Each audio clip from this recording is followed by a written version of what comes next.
अस्सलाम वालेकुम स्टूडेंट्स। मोहम्मद आसम फरीद की जानिब से आपको नेशनल कॉमर्स ग्रुप में खुशामदीद कहते हैं।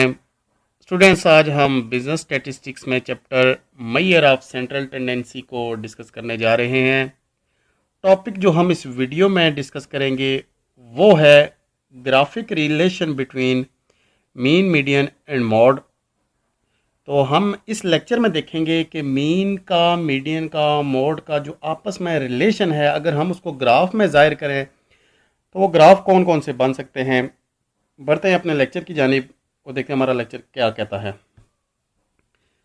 Students, graphical relation between mean, median, mod, इसकी हमारे पास तीन टाइप्स हैं। पहली टाइप्स को हम कहते हैं सिमेट्रिकल डिस्ट्रीब्यूशन।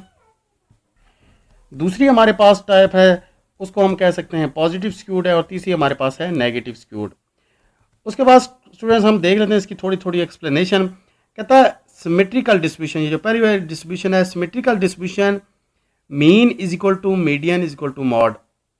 यानी कि सिमेट्रिकल डिस्ट्रीब्यूशन एक ऐसी डिस्ट्रीब्यूशन है जिसमें आपके पास मीन का आंसर, मीडियन का आंसर और मॉड का आंसर तीनों अगर इक्वल हो जाएं तो इसको हम कहते हैं symmetrical distribution. It is also called skewed distribution. हम इसको स्क्यूड डिस्ट्रीब्यूशन भी कह सकते हैं। अगर इसके अलावा कोई भी हमारे पास डिस्ट्रीब्यूशन हो तो वो या पॉजिटिव होगी या नेगेटिव होगी। When distribution is not symmetrical then distribution will positive skewed और नेगेटिव स्क्यूड। कहता है कि अगर आपके पास डिस्ट्रीब्यूशन जो है वो सिमेट्रिक नहीं है तो या फिर वो आपके पास पॉजिटिव होगी या फिर वो नेगेटिव होगी। अब हम देख लेते हैं कि पॉजिटिव और नेगेटिव क्या है। Positive skewed means distribution where mean greater than median greater than mode. एक ऐसी डिस्ट्रीब्यूशन जिसमें मीन ग्रेटर देन मीडियन हो जाए और मीडियन ग्रेटर देन मॉड हो जाए, उसको हम कहते हैं पॉजिटिव स्क्यूड। उसके हम बरक्स अगर हम नेगेटिव को देखें तो वो होता है कि mod is greater than median greater then mean. यानी कि सबसे बड़ा मॉड होगा, सबसे छोटा मॉड होगा, फिर मीडियन होगा, फिर मीन होगा। और पॉजिटिव में सबसे छोटी वैल्यू होगी मीन की, वो बड़ी होगी मीडियन से, और मीडियन बड़ा होगा मॉड से। तो उसके बाद स्टूडेंट्स अगर हम देखें, अगर हम इनका ग्राफिकल रिलेशन देख लें कि मीन, मीडियन, मॉड का, ये तीनों का ग्राफिकल रिलेशन हो, तो अगर आप सिमेट्रिकल डिस्ट्रीब्यूशन का देखें तो हमने देखा है कि ऊपर डेफिनेशन में कि mean equal to median equal to mode होगा। तो ये इसको बेल शेप जो होगी ये सिमेट्रिकल, ये इसकी होगी सिमेट्रिकल डिस्ट्रीब्यूशन की, जहाँ पे मीन, मीडियन, मॉड आपस में इक्वल होंगे। उसके बाद दूसरी हमारे पास जो टाइप है वो है पॉजिटिव स्क्यूड। पॉजिटिव स्क्यूड की अगर हम डिस्ट्रीब्यूशन देखें तो इस तरह से होगी, यानी कि जिस जगह पे mean greater than median greater than mod होगा तो वो ये पॉजिटिव स्क्यूड, यानी कि उसका सारा जो होगा झुकाव होगा वो पॉजिटिव साइड पे होता जाएगा, यानी कि इस साइड पे ये जो है ये राइट साइड पे होता जाएगा। उसके बाद अगर आप नेगेटिव देखते हैं तो नेगेटिव में आपके पास होगा इस तरह का, यानी कि उसका सारा जो झुकाव होगा वो आगे इस नेगेटिव साइड पे ही जाता जाएगा। यानी कि mod greater than median greater then mean हो तो ये आपके पास नेगेटिव स्क्यूड होता है। स्टूडेंट्स, अगर हम कंबाइन इफेक्ट देख लें तो कंबाइन इफेक्ट देखें इस तरह से होगा, यानी कि सिमेट्रिकल डिस्ट्रीब्यूशन में आपका मीन, मीडियन, मॉड आपस में इक्वल होते हैं, ये सिमेट्रिकल डिस्ट्रीब्यूशन होती है। अगर आप पॉजिटिव को देखें तो आपके पास इस तरह से होगी पॉजिटिव स्क्यूड, और अगर आप नेगेटिव देखें तो ये इसका झुकाव सारा इस तरफ होगा।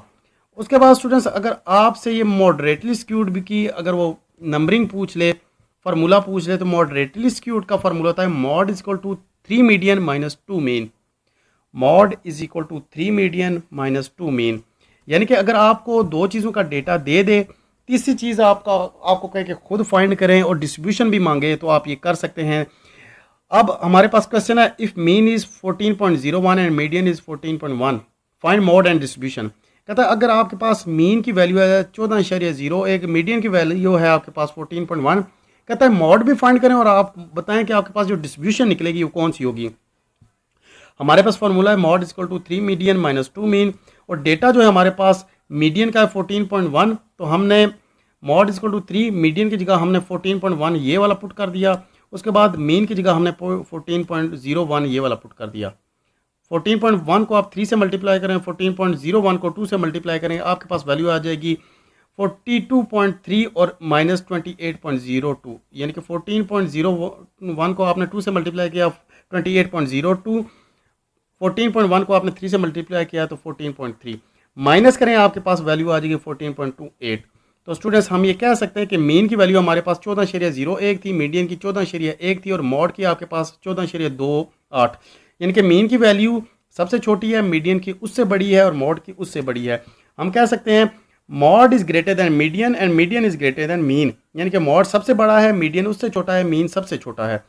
हम ये कह सकते हैं कि हमारे पास 14.28 ये मॉड की वैल्यू है, 14.1 मीडियन की है, 14.01 जो है ये डिस्ट्रीब्यूशन ये है मीन की, और हमारी जो डिस्ट्रीब्यूशन बन रही है ये बन रही है नेगेटिव स्क्यूड, यानी कि इसका झुकाव किस साइड पे होगा, नेगेटिव स्क्यूड वाली साइड पे।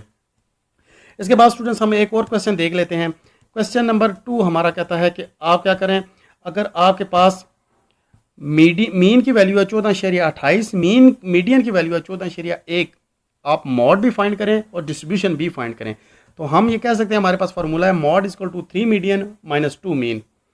उसके बाद आपके पास जो वैल्यू है मीडियन की और जो मीन की वैल्यू आप फार्मूले में पुट कर दें। 3 मीडियन की वैल्यू आपने 14.1 पुट कर दी, मीन की वैल्यू आपने 14.28 पुट कर दी, मल्टीप्लाई करेंगे आप 14.1 को 3 से तो 42.3, 14.28 को आप 2 से मल्टीप्लाई करें तो 28.56, आपके पास मोड की वैल्यू आ गई 13.74।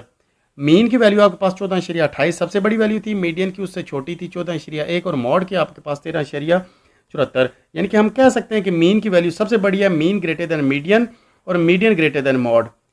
अगर हम ये कह दें कि 14.28 मीन की वैल्यू थी, मीडियन की 14.1 थी, मॉड की 13.74, हमारे पास जो डिस्ट्रीब्यूशन इसकी बन रही है पॉजिटिव स्क्यूड, यानी कि इसका झुकाव सारा किस साइड पे होगा, पॉजिटिव राइट साइड पे होगा। तो उसके बाद हम लास्ट क्वेश्चन स्टूडेंट देख लेते हैं, बहुत इंपॉर्टेंट क्वेश्चन है, बहुत दफ़ा पेपर में पूछा गया है। कहता if symmetrical distribution has 20 mean find median and mod. कहता सिमेट्रिकल डिस्ट्रीब्यूशन में आपके पास अगर मीन की वैल्यू 20 है, मीडियन की और मॉड की आप वैल्यू फाइंड करें। स्टूडेंट्स यहाँ पे उसने एक चीज़ का डेटा दे दिया है, दूसरी और तीसरी चीज़ का डेटा हमने खुद फाइंड करना है, लेकिन साथ में उसने कंडीशन मेंशन कर दिया सिमेट्रिकल डिस्ट्रीब्यूशन। तो हमने थ्योरेटिकल में पढ़ा है अभी थोड़ी देर पहले कि अगर सिमेट्रिकल डिस्ट्रीब्यूशन हो तो उसका मतलब ये होता है कि आपका मीन, आपका मीडियन, आपका मॉड तीनों इक्वल होते हैं। तो हम ये कह सकते हैं कि as we know that symmetrical distribution is a distribution where mean equal to median equal to mode. So if mean is 20 then median and mode also 20। हम ये कह सकते हैं कि अगर मीन की वैल्यू 20 है तो मीडियन की वैल्यू भी 20 होगी और मॉड की वैल्यू भी हमारे पास 20 होगी, यानी कि mean equal to median equal to mode 20 equal to 20 20 equal to 20, यानी कि हमारे पास ये आंसर क्या आ गया, हमारे पास तीनों चीज़ों का जो डेटा था, तीनों चीज़ों की वैल्यू वो एक जैसी आ गई। तो स्टूडेंट्स ये था हमारा आज का लेक्चर जिसमें हमने मीडियन, मीन और मॉड की हमने तीनों की हमने डिस्ट्रीब्यूशन फाइंड की ग्राफिकली, और उसके बाद अगर आपको फार्मूला दे दिया जाए, फार्मूले में 2 वैल्यू दे दे, तीसरी आपने कैसे फाइंड करनी है, उसकी डिस्ट्रीब्यूशन कैसे फाइंड करनी है। उम्मीद करते हैं आपको लेक्चर की समझ आएगी। अगर आपको कोई मसला मसाइल हो तो आप लाजमी कमेंट करके बताइएगा, इंशाल्लाह हम आपके कमेंट्स का अच्छे तरीके से आंसर देने की पूरी कोशिश करेंगे। नेक्स्ट लेक्चर के साथ दोबारा आपसे मुलाकात होती है, तब तक अपना ख्याल रखिएगा। अल्लाह हाफिज़।